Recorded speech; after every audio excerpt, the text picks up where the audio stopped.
ओम नमो भगवते वासुदेवाय नमः। कृष्णाय वासुदेवाय हरये परमात्मने प्रणतः क्लेशनाशाय गोविंदाय नमो नमः। आप सभी कमेंट में हरे कृष्ण अवश्य लिखिएगा। आइए आज के वीडियो में देखेंगे अजा एकादशी का व्रत किस दिन रखा जाएगा, 18 अगस्त को या 19 अगस्त को। पूजा का शुभ मुहूर्त कब से कब तक है। सनातन धर्म में एकादशी तिथि का बड़ा महत्व है। भगवान विष्णु को समर्पित एकादशी तिथि के दिन यह व्रत रखा जाता है और लक्ष्मी नारायण भगवान की पूजा अर्चना की जाती है। हर महीने 2 एकादशी तिथि आती है, जिनमें एक कृष्ण पक्ष और दूसरी शुक्ल पक्ष में आती है।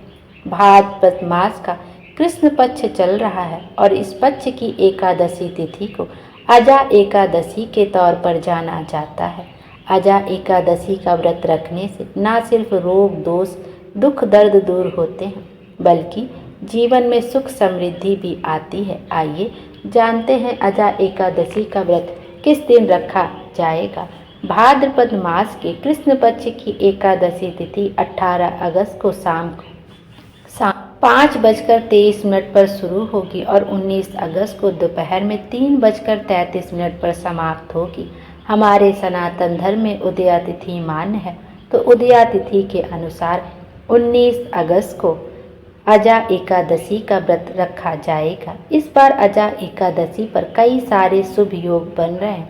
इस दिन सिद्धि योग, शिववास योग का निर्माण हो रहा है। इन शुभ और लाभदायक योग में व्रत रखने और विधि विधान से पूजा करने का असीम फल प्राप्त होता है। अजा एकादशी पर व्रत का पारण कब करेंगे। जिस प्रकार एकादशी तिथि के दिन व्रत रखा जाता है, वैसे ही द्वादशी तिथि पर एकादशी व्रत का पारण किया जाता है। अजा एकादशी व्रत के पारण के मुहूर्त का जो शुभ समय है वो 20 अगस्त को सुबह 9:30 बजे तक पारण करना शुभ रहेगा। सुबह स्नान करके लक्ष्मी नारायण भगवान की पूजा करें।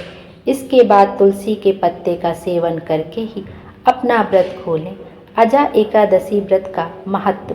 जन्माष्टमी के ठीक बाद आने वाली अजा एकादशी का विशेष महत्व होता है। अजा एकादशी पर व्रत करने के साथ साथ रात्रि जागरण करने का भी महत्व है। इस दौरान भगवान विष्णु के नामों का जाप करने से दुख दर्द दूर होते हैं, पाप से मुक्ति मिलती है और हरि कृपा की प्राप्ति होती है। मान्यता है कि अजा एकादशी का व्रत रखने से 1000 गोदान करने के बराबर पुण्य फलों की प्राप्ति होती है। आइए अब अजा एकादशी पर पूजन का जो शुभ मुहूर्त बन रहा है वो भी देख लेते हैं। पहला मुहूर्त है ब्रह्म मुहूर्त में सुबह 4:25 से लेकर सुबह 5:09 तक। फिर अभिजीत मुहूर्त है सुबह 11:58 से लेकर दोपहर में 12:52 तक। फिर विजय मुहूर्त है दोपहर में 2:35 से लेकर दोपहर में 3:27 तक। फिर गोधूली मुहूर्त है शाम को 6:57 से लेकर शाम को 7:18 तक। फिर अमृत काल है दोपहर में 3:32 से लेकर 5:04 तक। यह पूजन का शुभ मुहूर्त है और शुभ मुहूर्त में पूजन अवश्य करना चाहिए। एकादशी के दिन किसी भी वृक्ष की पत्ती को नहीं तोड़ना चाहिए। यदि आप भगवान विष्णु को तुलसी दल समर्पित करना चाहते हैं, क्योंकि बिना तुलसी दल के भोग के उन्हें कुछ भी समर्पित नहीं होता। यदि हम उन्हें कुछ समर्पित भी करते हैं तो वह पूर्ण नहीं माना जाता, वह भगवान विष्णु को प्राप्त भी नहीं होता है। तो आप एक दिन पहले ही तुलसी दल को तोड़ के रख दीजिए। एकादशी के दिन भूल से भी तुलसी के पत्तों को नहीं तोड़ना चाहिए और तुलसी माता को जल भी एकादशी के दिन समर्पित नहीं करना चाहिए, क्योंकि उस दिन तुलसी माता का एकादशी का निर्जला व्रत रहता है और हम जल समर्पित करते थे, उससे उनका व्रत खंडित होता है। और एकादशी के दिन हमें क्या करना चाहिए कि जब भी हम शिवालय जाएं और भगवान शंकर को जल चढ़ाएं तो एकादशी के 3 बार स्वधा स्वधा स्वधा कहकर ही हमको भगवान शंकर के शिवलिंग पर जल समर्पित करना चाहिए।